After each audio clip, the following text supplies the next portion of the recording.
এটি নতুন পুৱা তুমি অহাৰ পৰা জোনবেলি দুয়োৱে হাঁহিব ধৰিছে পোহৰ আহিছে বুলি খুলি মনৰ খিৰিকী বেলি নহয় অনে তোমাৰ আগমনি যদি কবি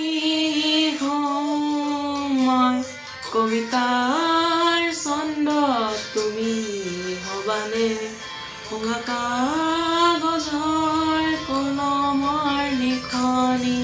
অদৃশ্য তুমি হবানে আমাৰে কাহিনীৰ কথা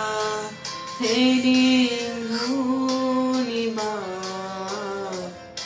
সময়ৰ সোঁতত